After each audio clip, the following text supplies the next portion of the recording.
Hello, my name is Mario, and I'm going to try to be as sensitive as possible.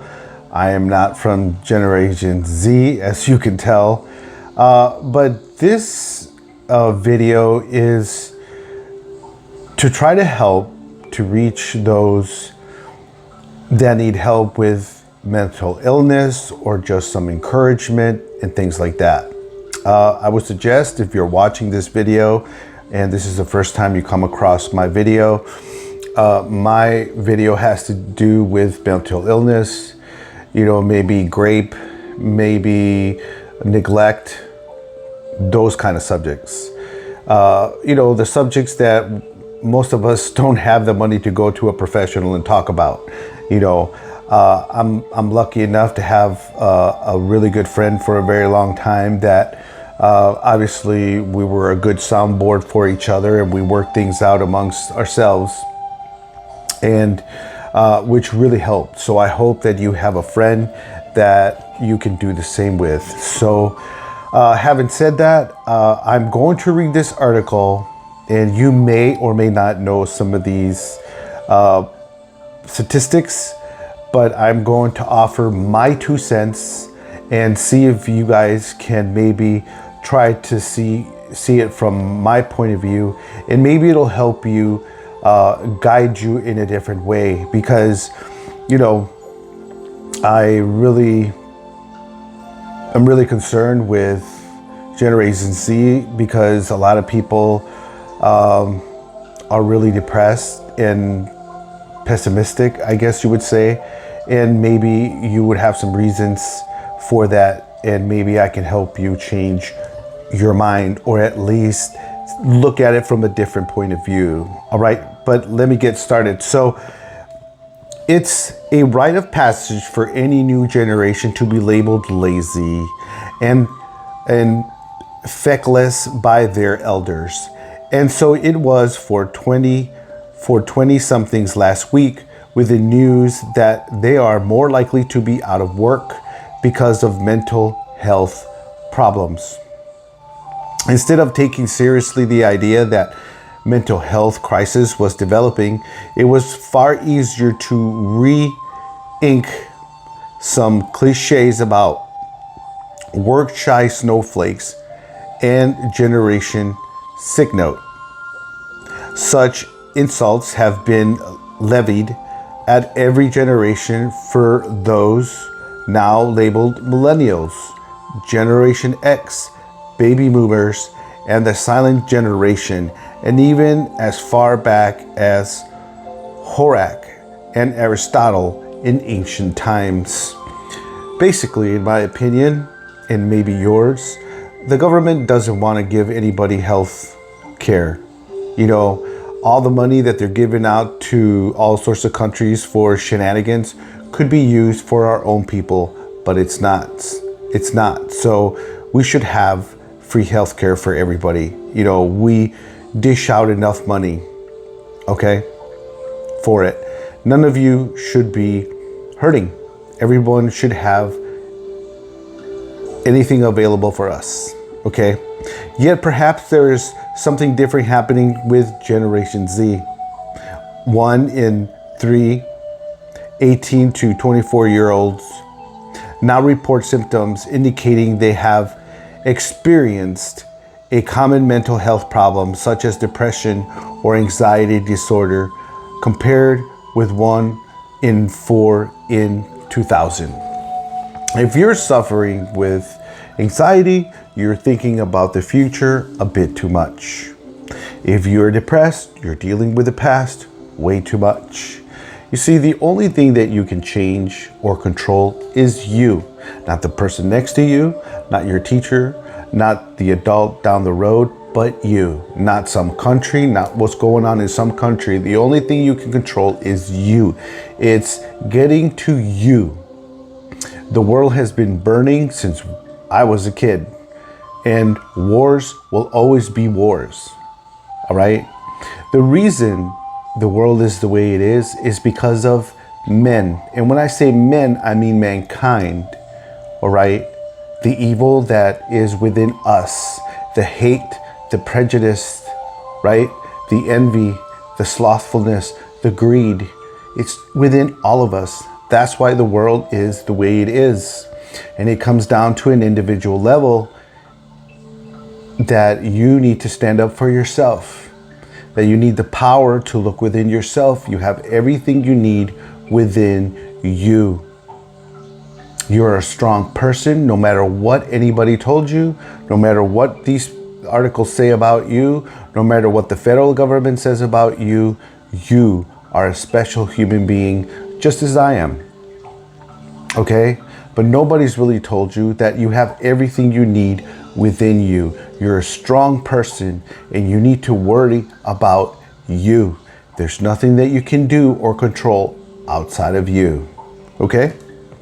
This figure was not the result of a quick or dirty snapshot poll.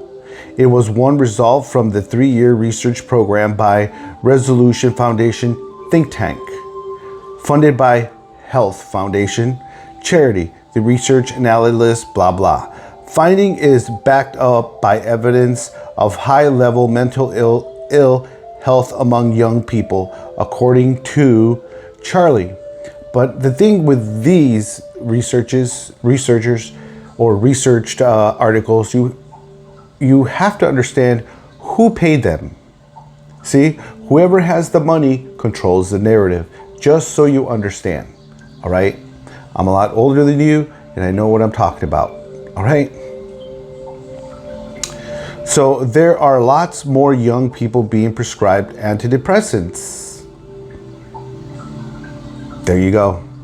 You see, in my opinion, they started giving the pharmaceutical companies started getting into schools and giving people all sorts of drugs when they were children, and then wonder why most people are feeling depressed or anxious. All right?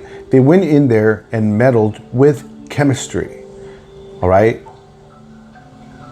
See, they don't allow you to smoke marijuana or drink because it's bad for you, but these pharmaceutical companies can come in to schools and give you whatever. See what I'm saying? It's not you, it's what's been done to you. That's why you have to be strong and you have to accept what happened to you and move forward knowing that, hey, I have the power to change this. That's all I'm saying. As well there are a lot more young people being prescribed antidepressants, as well as increased in self-harm, because they went in there and gave you medicine, right?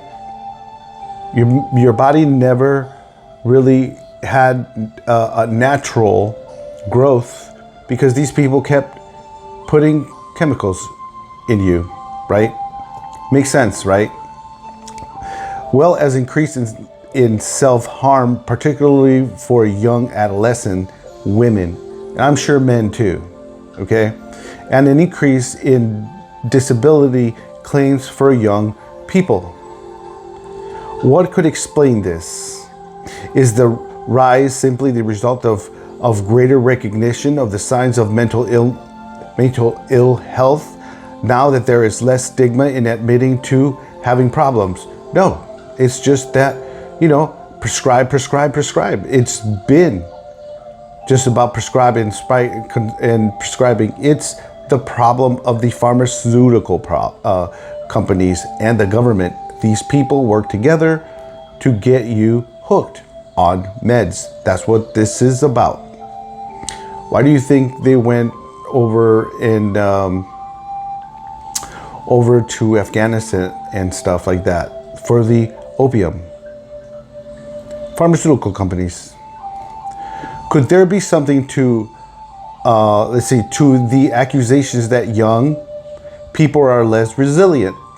Perhaps because of changes in the parenting style or schooling. See, they don't want to talk about the elephant in the room or some other external factors. Like I said, who's paying for this? Or has the world just changed so rapidly that it has become more confusing and uncertain? More brutish? Perhaps even a nastier place, and a new generation are bearing the brunt. There is no shortage of potential culprits. The cost of living crisis, again, caused by the people in charge, right? I mean, what did they tell you, right? You'll own nothing and be happy. It's, you young people don't know that, you see, who runs the world? Washington, D.C., the Vatican, and the IMF. Why? Because these countries within countries don't operate within the laws of the surrounding country. These people do whatever they want. Bohemian Grove, things like that. All right? The cost of living crisis, the COVID lockdowns, which they did too, the war in Ukraine, again, launder money, and okay, we need to use up these weapons and rockets so we can make new rockets. All right? Military industrial complex. It's not you.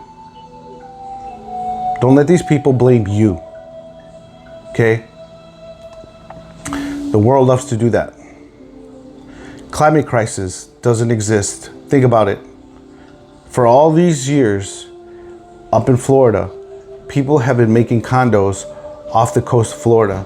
These people spend millions of dollars. These people would know if the oceans were on the rise.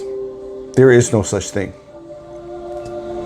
Pressure in school, prejudice against minorities. It's always been a thing. It's always been a thing. All right? The rise of social media. Okay, maybe. Smartphones. The evaporating high street and growing complexity of modern life. All excuses, but never hits the nail on the head. All this is to confuse you from the problem. And the problem are the pharmaceutical companies, military industrial complex, and your so-called president and elected officials that are lining their pockets. It's not you. Mental health problems amongst young people have been increasing before the pandemic. Head of policy complained, we saw a stark increase in 2017. So this isn't simply because of the pandemic. Like I said, who paid for this? We know that people with mental health problems, it's always been mental health problems. Okay? The thing that happens, or you may not be aware of since you are, in your early 20s, is look at how this country treats its soldiers once they come back. Most homeless people are ex-military. Let that sink in. They don't give a shit about you. Okay? That's just how it is. I know that you went to school and they told you this is how this works, this is how that works, but who owns the school? Who plans the curriculum? Your teachers? No. A little further up the trough, okay?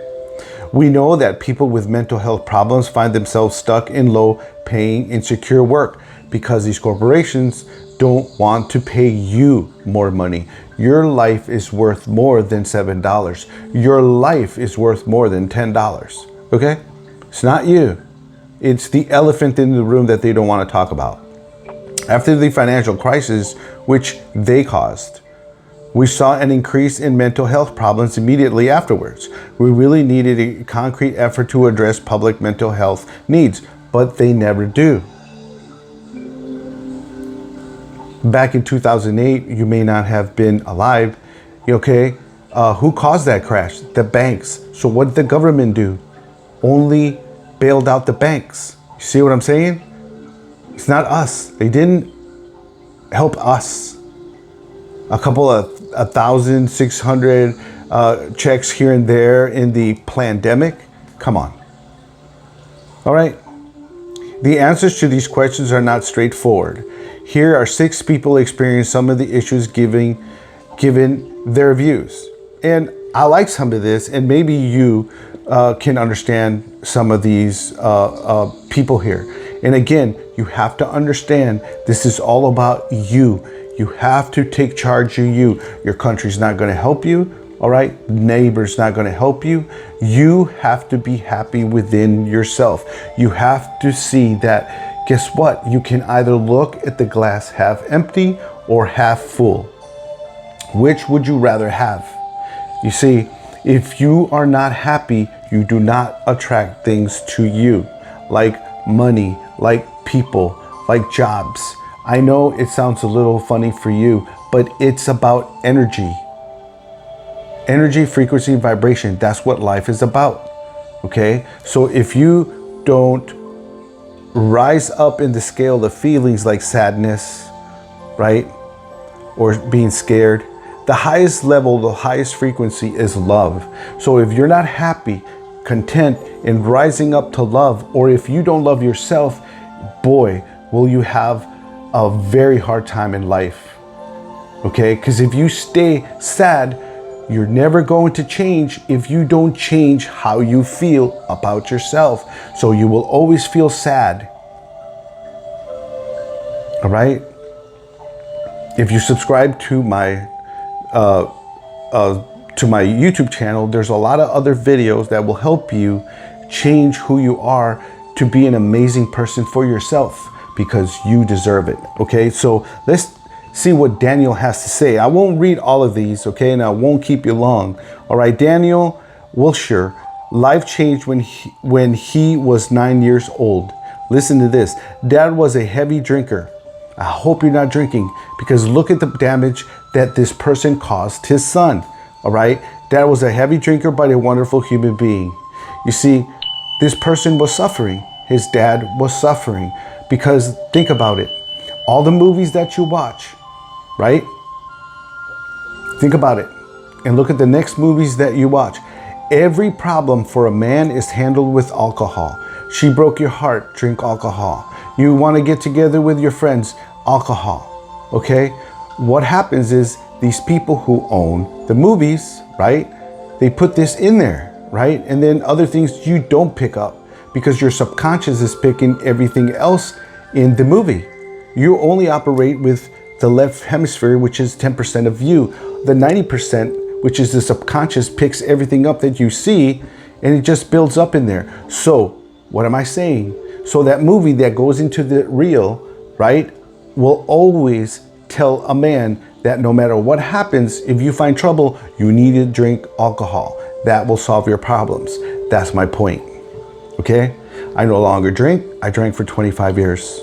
All right? I no longer do drugs because I did drugs for a very long time. All right? I don't watch P-Hub because I don't need that anymore. I'm telling you the truth. Okay?